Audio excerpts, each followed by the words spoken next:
Okay, so let's start with today's lecture. Just a quick review of what we did yesterday. I hope that the blank slide is visible to all of you. Yesterday we discussed the rotational motion of a rigid body. Although we started the rotational motion in the previous week, but we continued with the same topic yesterday as well. So for rotational motion, we defined that d theta is basically the angular displacement of that rigid body. So d theta is being defined as the angular displacement.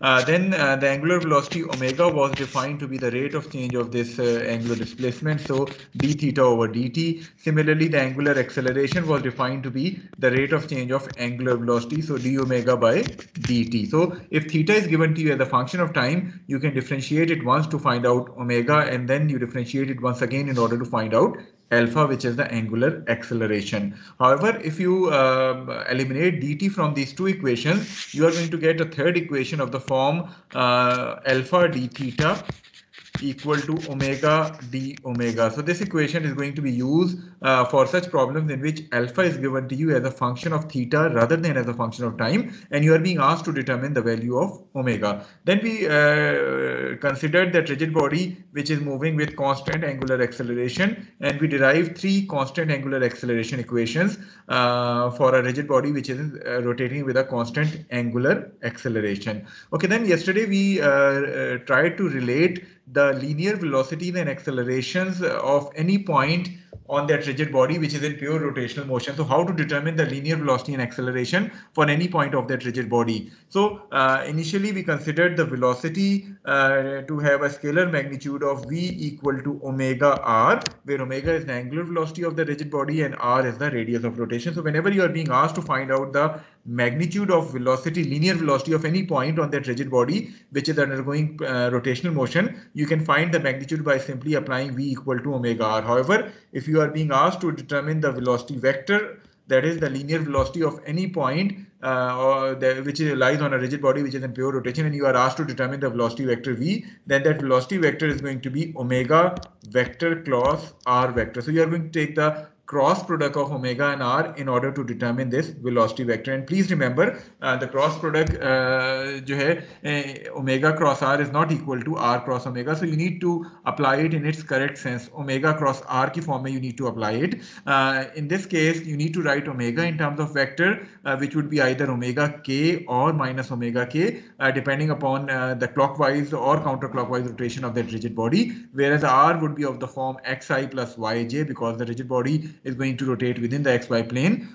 So you are going to take the cross product of omega cross r in order to find out the velocity vector. Now how to take that cross product? We discussed two different methods for taking the cross product yesterday. The first method involves applying the determinant form of taking the cross product, whereas in the second case you are simply going to apply omega with r each and every term and then taking the cross product of the unit vectors involved. ये दो method हमने पढ़े थे in order to take the cross product. Then we move on to the acceleration topic, how to find out the acceleration, linear acceleration of any point on a rigid body which is undergoing rotational motion. So acceleration would comprise of two components. First of all, scalar magnitude की अगर हम बात करें तो the tangential component of acceleration would have magnitude of alpha r, whereas the normal component of acceleration would have a magnitude of omega square r, and the total acceleration would be the vector sum of tangential and normal components. So at square plus an square whole under root will give you the overall magnitude of acceleration of that point which lies on a rigid body which is undergoing rotational motion. However, as far as the acceleration vector is concerned, if in some problem you are being asked to find out this acceleration in terms of vector form, then that vector would be equal to alpha cross r. Both of them are vector quantities, so you are going to take the cross product of alpha cross r. Again, this alpha cross r is basically representing the tangential component of acceleration. Alpha की direction आपने कैसे देखनी है? That you are going to use the same right hand rule. That is, you are going to curl the fingers of the right hand in the direction of alpha. The thumb is going to point out in the direction in the vector, in the direction of this alpha vector. R आपके पास xi और yj की form में होगा. Then coming towards the normal component would be, which would be equal to minus, just a minute. So the normal component is going to be equal to minus omega square r. So minus omega square r will represents the normal component of acceleration. So जब भी आपको किसी point की acceleration determine करने के लिए कहा जाए, you are going to use this formula in order to determine the acceleration vector. Scalar magnitude में उसके दो components का ये magnitude है और total acceleration का आपके पास ये magnitude आ जाएगा. So this was all which we discussed yesterday. I hope that you have no queries regarding yesterday's lecture. अगर कोई query है तो you can ask it now.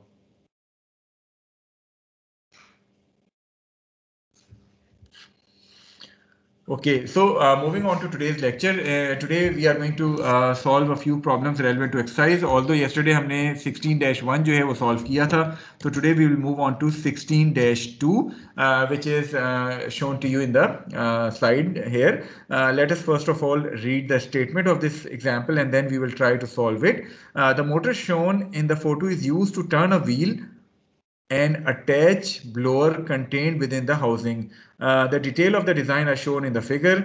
If the pulley A connected to the motor begins to rotate from rest with a constant angular acceleration of 2 radians per second square. So this pulley A is going to rotate, is going to start from rotating from rest. और ये constant angular acceleration के साथ जो है वो rotate कर रही है which is 2 radians per second square. You need to determine the magnitudes of velocity and acceleration of any point P located on this wheel B once this pulley A has turned 2 complete revolution. So आपके पास पुली ए और पुली B एक रोप या belt के साथ connect हुई हुई है. पुली ए रेस्ट से स्टार्ट करती है और कांस्टेंट एंगुलर एक्सेलरेशन से जो है वो रोटेट करती है. आपने डिटरमिन करना है कि once this pulley A has taken 2 complete revolutions, what is going to be the linear velocity and acceleration of any point P located on this wheel B. Assume the transmission belt does not slip on the pulley and the wheel. Okay, so you have two rigid bodies, wheel A or pulley A and pulley B, which are being connected through a rope or a belt as shown to you in the figure. So let us draw this figure, or let us refresh this figure again. मैं आपसे कहता हूं कि ये आपके पास, I hope कि blank slide ये visible है हर एक को. Yes sir. तो आपके पास एक पुली है जिसको मैं से पुली ए का नाम दे रहा हूं, और आपके पास एक सेकंड पुली है which is say this pulley B, and both of them are being connected with the help of a rope which is connecting pulley A and pulley B as shown to you in the figure. Okay, now can you realize के कौन सी चीजें इस यानी कौन कौन सी quantities इन police के लिए same होगी. मसलन अगर मैं ओमेगा की बात करूं तो क्या एंगुलर वेलोसिटी दोनों पुलिस की सेम होगी? यस सर, सेम होगी. जो एंगुलर क्वांटिटीज है वो सेम होगी. Are you sure? Sir angular नहीं सेम होंगी क्योंकि सर्कमफ्रेंस का डिफरेंस है. तो एक का एक सर्कल रेडियस के बराबर. तो क्या फिर सेम होना चाहिए? सर ओमेगा सेम होगा. No, omega is not going to be tangential velocity. Okay, so आपने कहा ये कि अगर मैं इस रोप को कंसिडर करूं और सपोज मैं इसके इस पॉइंट को कंसिडर करता हूं और मैं कहता हूं कि ये पॉइंट इतनी लीनियर वेलोसिटी से मूव कर रहा है, ये वाला पॉइंट जो है वो इतनी, यानी ये v1 से मूव कर रहा है, ये v2 से मूव कर रहा है. So if v1 is less than और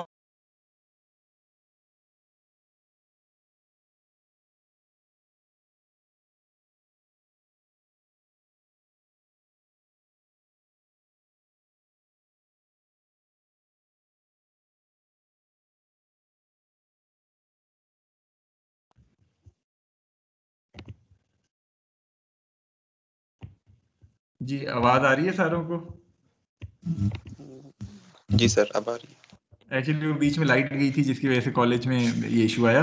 एनीवे, हम कर रहे थे कि हमारे पास दो पुलिस हैं which are these two pulleys A and pulley B, and these pulleys are being connected with the help of a rope और अ बेल्ट.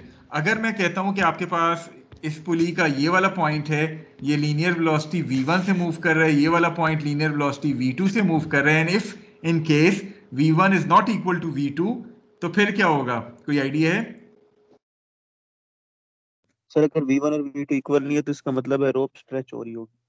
या रोप स्ट्रेच हो रही होगी या उसमें स्लैग आ रहा होगा। Yes sir. सो चूंकि ना रोप स्ट्रेच हो रही है ना इसमें स्लैग आ रहा है, इट मींस कि आपके पास v1 जो है it should be equal to v2, यानी लीनियर वेलोसिटी किसी भी पॉइंट के रोप की वो सेम होगी। अगर लीनियर वेलोसिटी सेम होगी तो लीनियर वेलोसिटी भी हमने पिछली स्लाइड पे जो देखा था, लीनियर वेलोसिटी का क्या मैग्नीट्यूड होता है?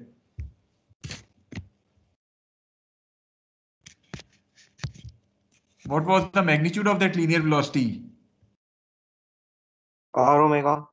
आर ओमेगा या ओमेगा आर हमने पढ़ा था। It means that omega A are A should be equal to omega b r b. So whenever you have two rigid bodies which are either connected through a belt or a rope, or even if you have two gears which are being meshed together, दोनों सूरतों में the linear velocity would remain same. It means that omega a r a should be equal to omega b r b. Is this point clear to all of you? So omega is not going to be same because आपके पास दोनों pulleys जो हैं उनका radius different है.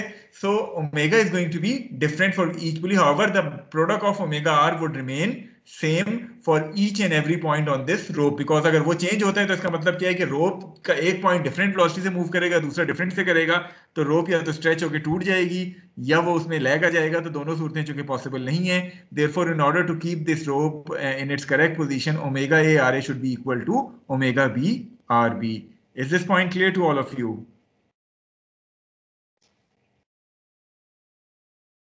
Yes sir.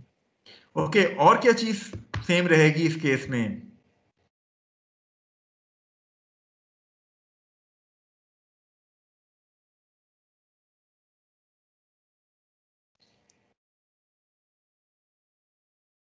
What about the tangential component of acceleration? वो किसको represent करता है?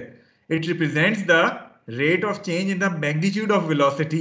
तो अगर मैं अगेन उसी तरह आपसे कहूं कि आपके पास ये वाला पॉइंट है और ये वाला पॉइंट है, इस पे 81 है, इस पे 82 है, यानी वेलोसिटी के मैग्नीट्यूड में डिफरेंट चेंज आ रही है, तो क्या ये पॉसिबल है?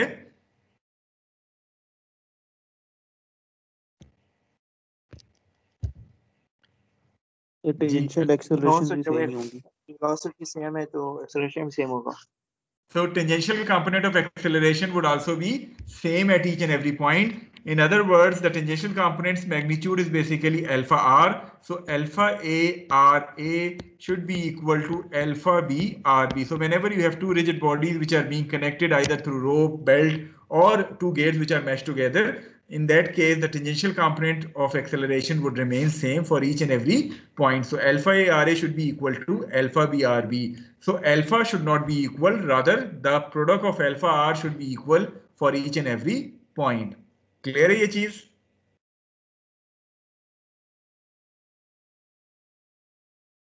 जी sir. Okay, any other thing or any other quantity which you think के same रहना चाहिए?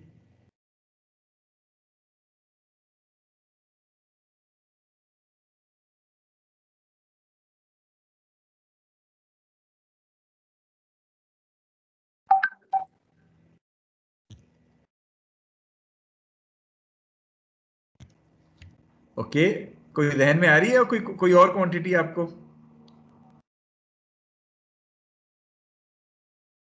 चले मैं हिंट देता हूं. What about this linear displacement S1 and S2? Are they going to be same? Yes sir. Yes sir. So if that linear displacement is same, S किसके बराबर होता है? S equal to R theta. In other words, RA theta A should be equal to RB theta B. So these are the three quantities which are going to remain same for each and every point on this row. So you can modify it as per your problem. A, B, जो भी दो gears हैं, दो bodies हैं, दो pulleys हैं, उनके लिए आप लिख सकते हैं. So these are the three quantities which should remain same. Omega A RA should be equal to omega B RB. Alpha A RA should be equal to alpha B RB, and theta A RA should be equal to theta B RB. Okay, based upon this understanding, let us now come to our example 16-2, in which you have two pulleys A and B which are connected together through a rope or a belt. Pulley A starts its motion from rest and then start rotating with a constant angular acceleration of 2 radians per second square. You are being asked to determine that once this pulley A has completed 2 revolutions, then what should be the linear velocity and acceleration of any point P located on wheel B? किस तरह solve करेंगे? थोड़ा सा सोच लें और उसके बाद कोई एक स्टूडेंट वॉलंटरली कंट्रीब्यूट करना चाहे, जवाब देना चाहे तो वो दे सकता है.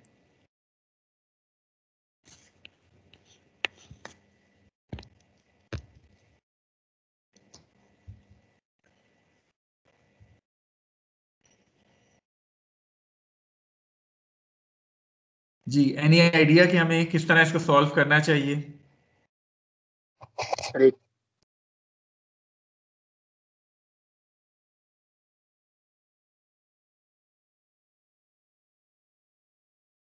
Anyone volunteer, student?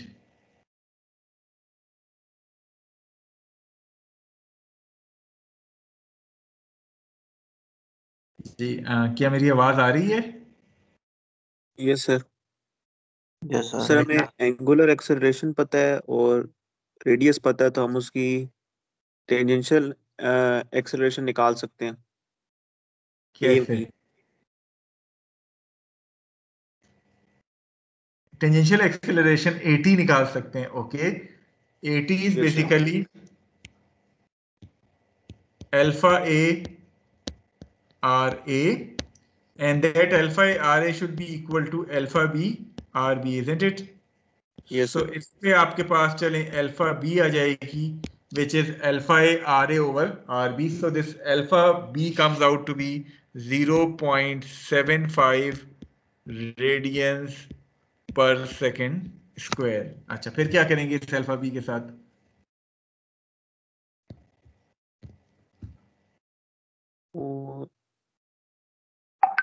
सर एक मिनट.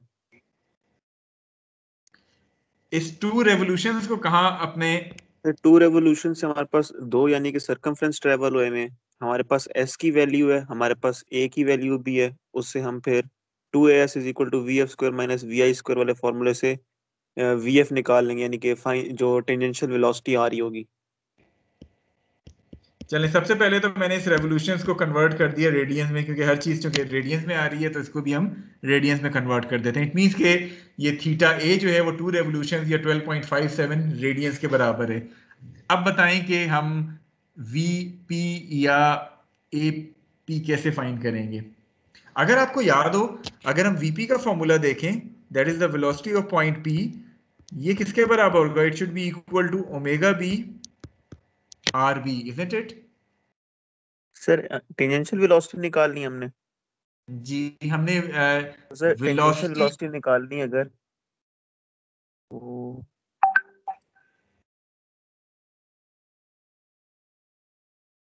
हमें ओमेगा बी नोन है.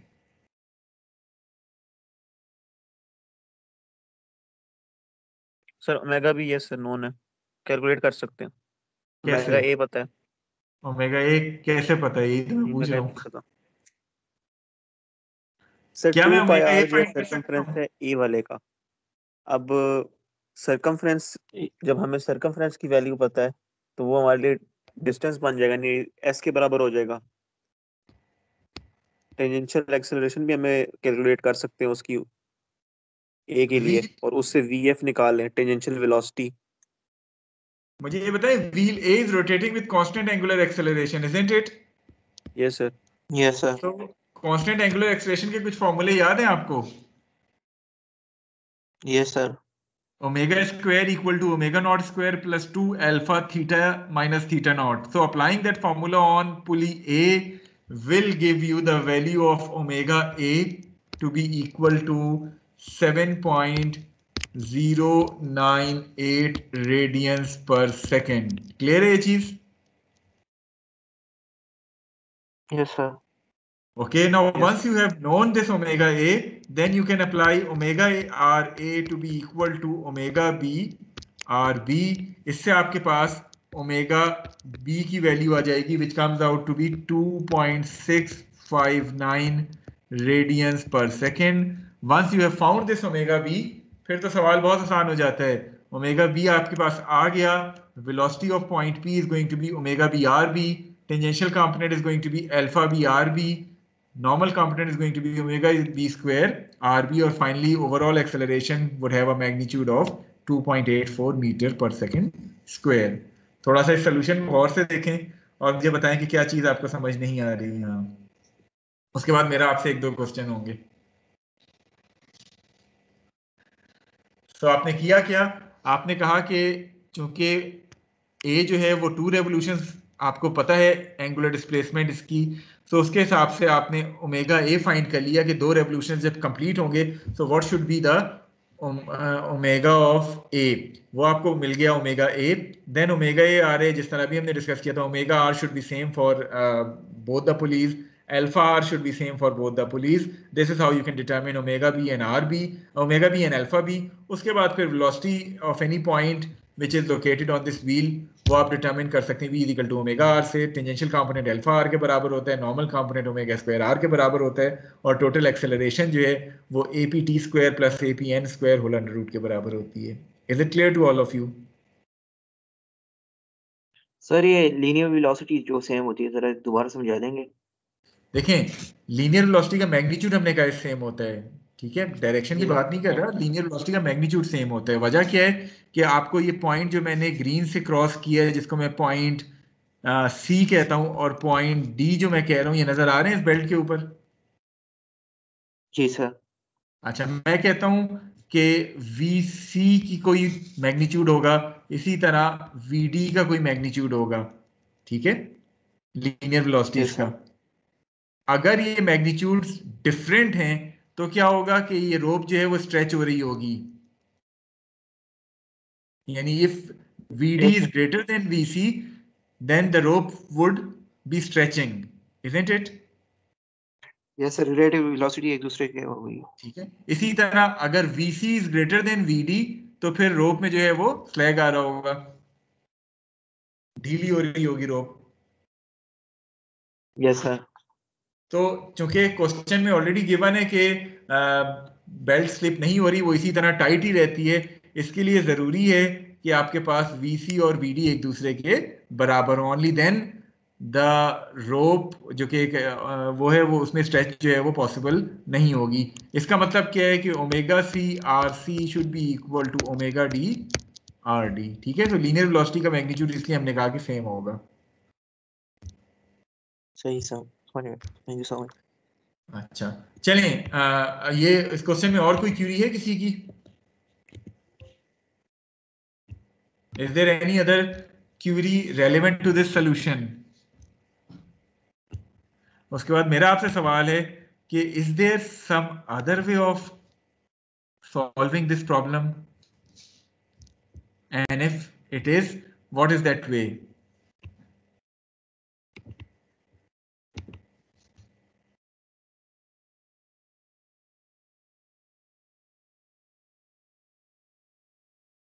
या चलें इस सवाल को मैं रीमॉडिफाई कर देता हूं।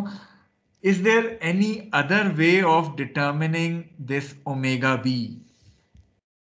Yes sir, kinetic energy, potential kinetic energy. Kinetic energy, potential energy छोड़ दें, अभी काइनेमेटिक्स की हम बात कर रहे हैं। Is there any other way of using kinematics of rotational rigid body to determine omega b? आपने ये इक्वेशन कांस्टेंट एक्सेलरेशन की पुली ए के ऊपर अप्लाई की है, can you apply it on pulley B as well?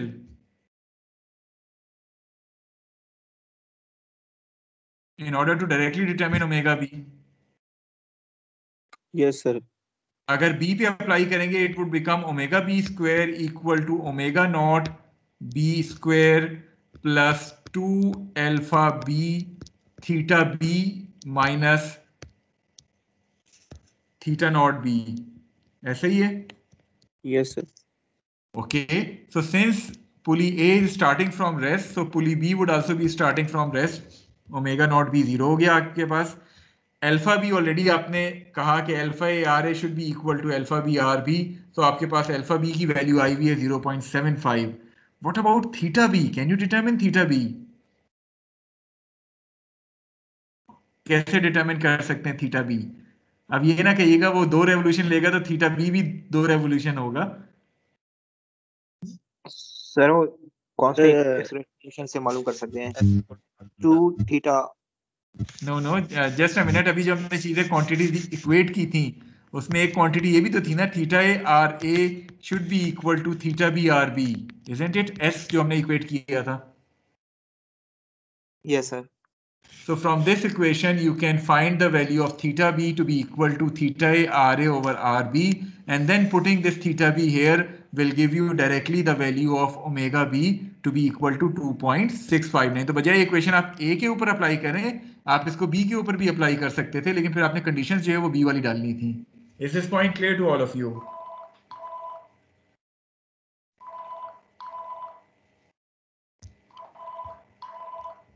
Clear है? Or is there anything which you want to ask regarding this question? Okay, so if the things are clear, so let us move on to our next problem क्योंकि time थोड़ा सा short है. Moving to problem 16-18, इसको हम quickly यहीं solve करेंगे. We have two gears. One is gear A, which is meshed with gear B. Gear A starts from rest and has a constant angular acceleration of 2 radians per second square. You need to determine the time needed for B to attain an angular velocity of 50 radians per second. कैसे solve किया जा सकता है, quickly बताएं, time हमारे पास short है.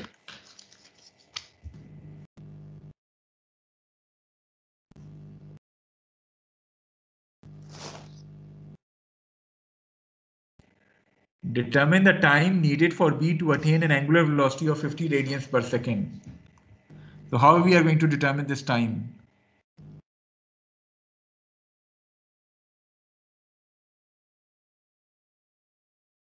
Sir, omega F equal to omega naught plus alpha t. Sir omega B हमें दिया हुआ, तो हम निकाल लें कि हमें फाइनल ओमेगा ए क्या चाहिए होगा इसके लिए, और उसके ऊपर फिर आगे इक्वेशन वो जो v f is equal to v i plus a t की जो फॉर्म लगती है एंगुलर वाली, वो लगा देंगे.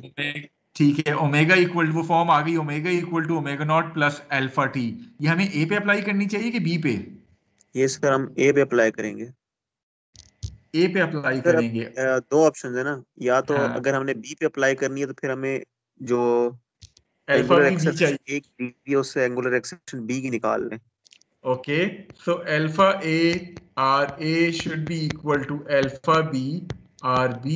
This will give you the value of alpha B. ठीक है, अभी आप B पे अगर अप्लाई करना चाहते हैं तो alpha B, alpha not B, sorry omega B, omega naught B और alpha B आ जाएगा.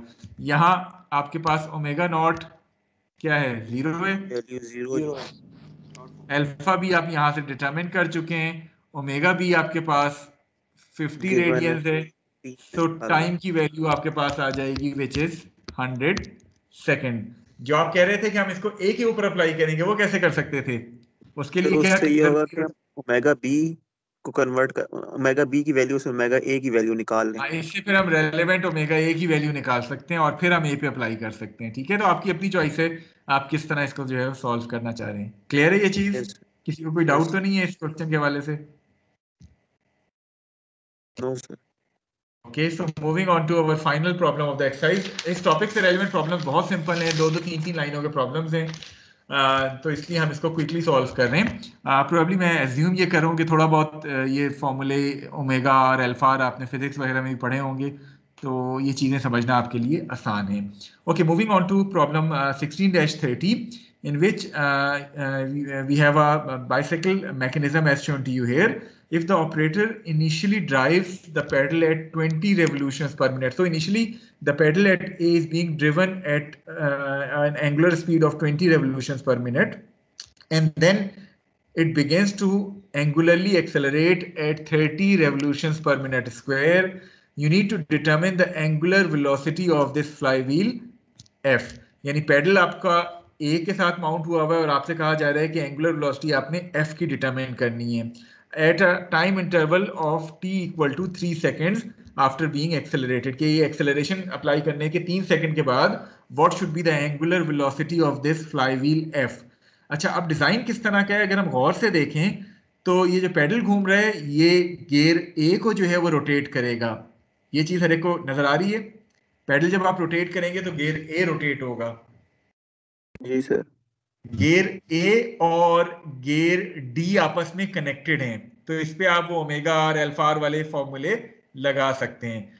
उसके बाद गियर बी और गियर डी जो है, या गियर बी और व्हील बी एक ही शाफ्ट पे माउंट हैं, इट मींस के for this shaft omega B should be equal to omega d because both of them are being mounted on the same shaft. Once you have determined this omega b, then b is connected with e, so आप वो omega r alpha r वाले फॉर्मूले b और e के लिए apply कर सकते हैं। and finally since gear e or flywheel f they are mounted on the same shaft, so you can write omega e should be equal to omega f. so mechanism हरे को clear है इस figure का? Yes, sir. Okay, now how we are going to find out this omega f? Any idea?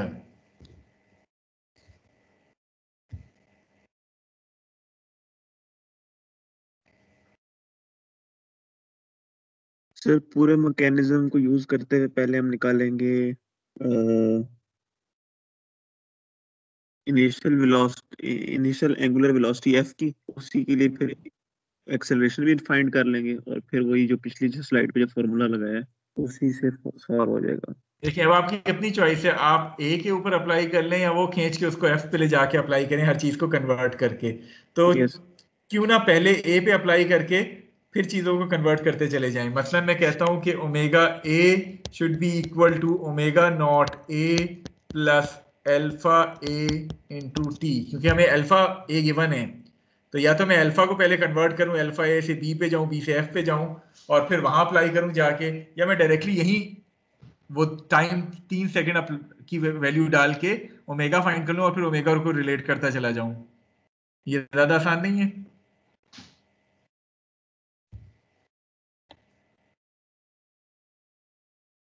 Yes sir. ठीक है, तो दोनों choices आपके पास हैं। Okay, what about omega naught ए? क्या मैं आंखें बंद करके 0 पुट कर दूं?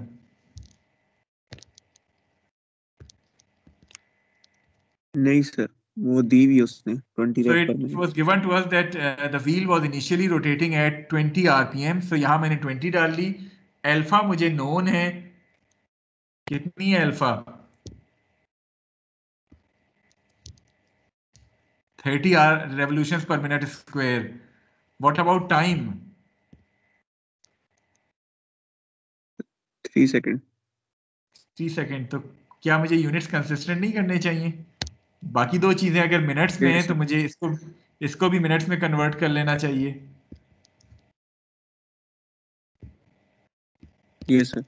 ठीक है, so it would give me omega A to be equal to 21.5 revolutions per minute या आरपीएम की अगर हम बात करें। सो अगर आप चाहें तो सारा कुछ रेडियंस में भी कन्वर्ट कर सकते हैं, लेकिन अगर चाहें तो रेवोल्यूशंस में भी लेके चल सकते हैं। So this would give you omega A to be equal to 21.5 revolutions per minute. Then जिस तरह भी हमने बात की थी, omega is connected with this d, a is connected with d, so omega a ra should be equal to omega d rd. This will give us the value of omega d, which is in fact the value of omega b as well, to be equal to 134.375 revolutions per minute. Then this wheel b is connected with this wheel e, so omega b rb should be equal to omega e re. इससे आपके पास omega e की value आ जाएगी, and in fact that omega e is basically equal to omega f because e and f are being mounted on the same shaft. Is this point clear to all of you?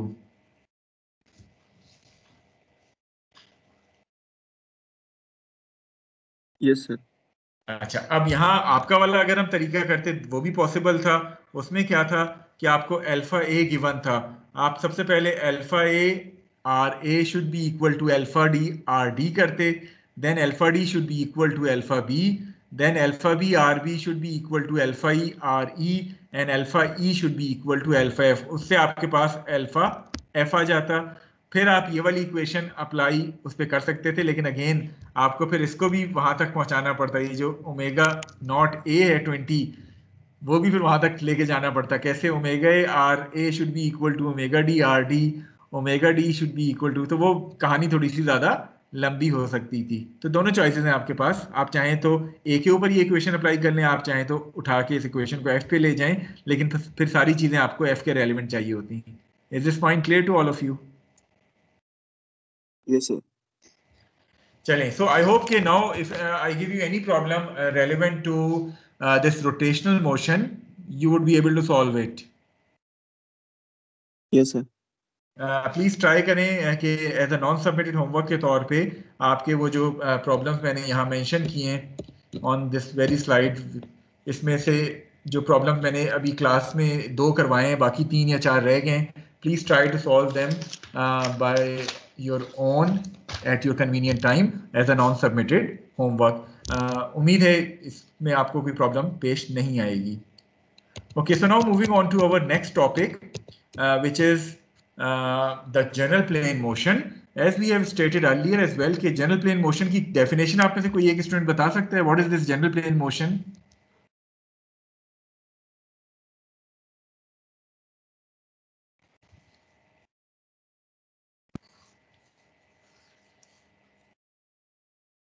Anyone volunteer who want to define what a general plane motion या complex motion is?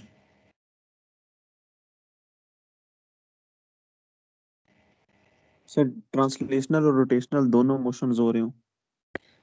Simultaneous translation and rotation will result in general plane motion. So in order to develop some mathematics, जैसे हमने translation की कुछ mathematics देखी, उसके बाद फिर हमने rotation की कुछ mathematics देखी, equations देखी. In order to develop the mathematics or kinematics of this general plane motion, kinematics क्या होती है कि we need to relate the displacement, velocity and acceleration of a rigid body which is undergoing general plane motion. So in order to develop the kinematics for such a rigid body, we need to first of all develop the velocity analysis of that rigid body. Now there are two different methods of performing the velocity analysis of a rigid body which is undergoing general plane motion.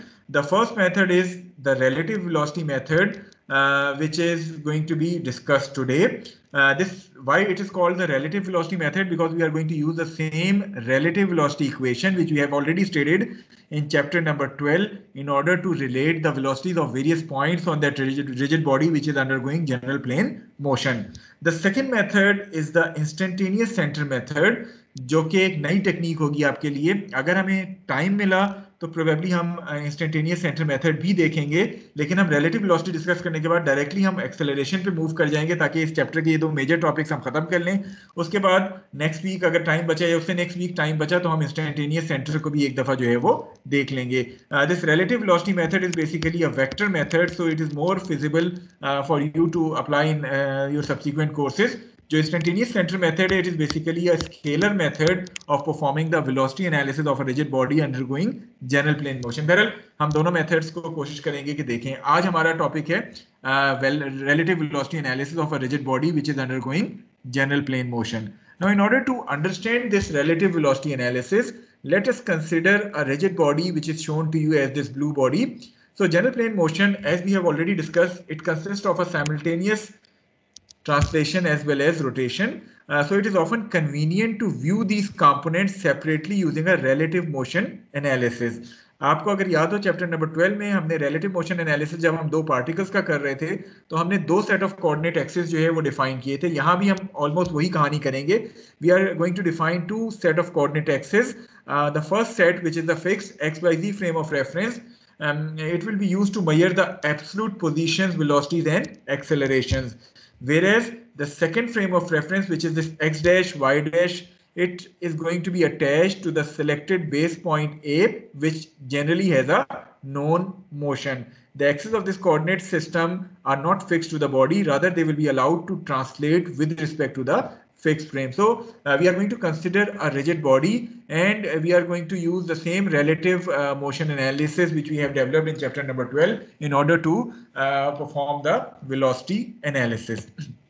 Okay, now as far as the position is concerned, as earlier discussion, we are going to define 2 position vectors RA and RB, which defines the position of point A and point B. These are 2 different points on the rigid body. So RA and RB, since they are being referenced from a fixed origin, so they are basically known as the absolute position vectors. Now completing the equation as in chapter number 12, this vector RB should be equal to vector RA plus vector RBA. So the relative position equation is going to be RB equal to RA plus RBA, where RB and RA are the absolute position vectors of point B and point A, whereas RBA is the relative position of B with respect to A. Okay, now since this rigid body is undergoing general plane motion, it means that the displacement of both these points A and B is going to be different from each other. So at time t, this is the position of the rigid body which is shown to you. At time t plus delta d, this rigid body has moved to its new location in which both A and B undergoes different displacement. So this dRA and dRB are not equal to each other. थोड़ा सा इसको समझने के लिए let us consider this blank slide. I hope that this blank slide is visible to all of you. हम करते क्या है कि हम एक rigid body consider करते हैं. So this is the rigid body which we are considering, and these are the 2 points A and B which are being marked on this rigid body, any 2 points on this rigid body. हम कहते हैं कि at time t, this is the position of this rigid body. Then at time t plus delta t, the new position of this rigid body is, say, this position, which is again ये आपके पास point A आ गया, ये आपके पास point B आ गया. So point A and point B at time t plus delta t have undergone different displacements dRA and dRB as shown to you in this figure. So ये दोनों points चूंकि different displacements कर रहे हैं, हम कहते क्या है कि इस simultaneous translation and rotation को हम break कर दें इसके ट्रांसलेटरी कंपोनेंट में और इसके रोटेशनल कंपोनेंट में. कैसे ब्रेक करें? मैं कहता हूं कि पहले ये पूरी की पूरी रिजिड बॉडी इतनी अमाउंट पे डिस्प्लेस हो गई है. सो सपोज मैं कहता हूं कि ये dRA आपके पास गिवन है. सो ये पहले मैं कंसिडर करता हूं कि बजाय साइमल्टेनियस ट्रांसलेशन और रोटेशन के, first of all this rigid body has been translated by this amount which is dRA. Then this whole rigid body rotated by an amount d theta with respect to the base point A. So simultaneous translation or rotation को मैंने इसके translatory component which is this component and rotational component which is this component, इसमें जो है वो divide कर लिया. और आखिर में इसकी ओवरऑल वेलोसिटी फाइंड करने के लिए मैं इसके इन दोनों कंपोनेंट्स को वेक्टोरिकली ऐड कर दूंगा, तो मुझे जो है वो पॉइंट बी की वेलोसिटी मिल जाएगी. यहां तक क्लियर है रेक को?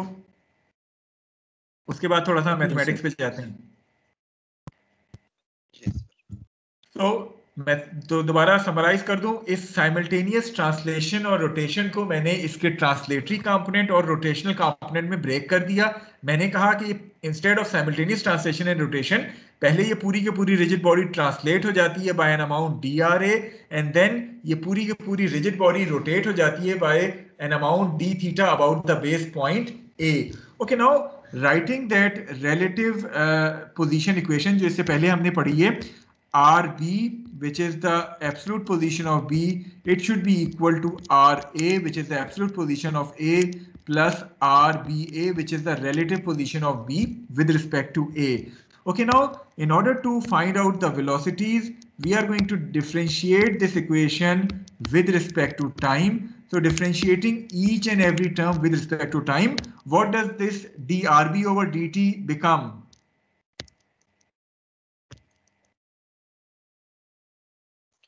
Velocity of B. It would be the absolute velocity of B, which should be equal to dRA over dt, which represents the absolute velocity of A plus the relative velocity of B with respect to A. ठीक है, आपकी ये वाली equation बन जाएगी.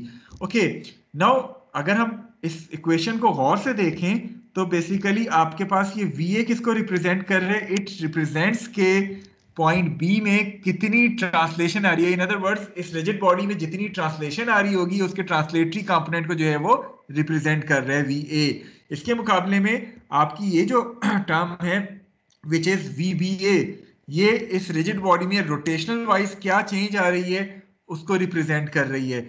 Since for this rotational aspect point B is in pure rotation with respect to point A, तो pure rotation के case में भी हमने V वेक्टर का क्या फॉर्मूला पढ़ा था, कुछ याद है अभी आज के लेक्चर में? In case of pure rotation, what was velocity vector VB? और ओमेगा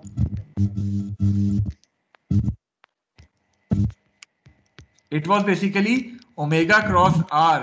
याद आया कुछ? In case of pure rotation, v vector is basically omega cross r. So Yes. we are going to replace this VBA, जो कि point B इसकी rotational aspects को cover कर रहे हैं. So since point B is in pure rotation with respect to point A for this rotational aspect, so we can replace this VBA by omega cross R. So omega is going to be the omega of this rigid body, and R is going to be the position vector RBA, which defines the relative position of B with respect to A. So overall, जो हमारे पास equation बनेगी for performing the velocity analysis is going to be this equation, which is the absolute velocity of B should be equal to the absolute velocity of A plus the velocity of B with respect to A, which defines the rotational aspect, so it can be replaced with omega cross R. So अगर हम इस rigid body को देखें जो कि general plane motion कर रही थी, इसको हमने इसके translational component which is represented by VA and rotational component which is represented by omega cross R, उसमें जो है वो divide कर दिया. So जब कोई भी rigid body general plane motion कर रही होती है और आपसे कहा जाए कि आप इसकी relative velocity analysis relative velocity equation की मदद से एनालिसिस करें, तो आप इनमें से किसी एक पॉइंट को जिसका मोशन आपको नोन हो उसको अपना बेस पॉइंट बना लें और ये relative velocity इक्वेशन जो है वो अप्लाई करें in its true sense. So VB equal to VA plus omega cross R की फॉर्म में जब आप इस इक्वेशन को सॉल्व करेंगे तो आपको वेलोसिटी ऑफ पॉइंट B जो है वो नोन हो जाएगा. Is this point clear to all of you? Yes, sir. Okay, so we are going to stop at this point and we are going to take a break of 8 minutes और 9:45 पे आके हम जो है वो इनमें से एक या दो एग्जांपल्स करेंगे और फिर आपका क्विज नंबर 7 होगा. So we are going to stop here. Let me stop the recording of this class और आपसे दोबारा हम क्लास स्टार्ट करेंगे. जी मुसब, आपने हैंड रेज किया हुआ है, कुछ पूछना चाहते हैं आप? Musab Asim, your hand is being raised. So, do you want to ask any question or?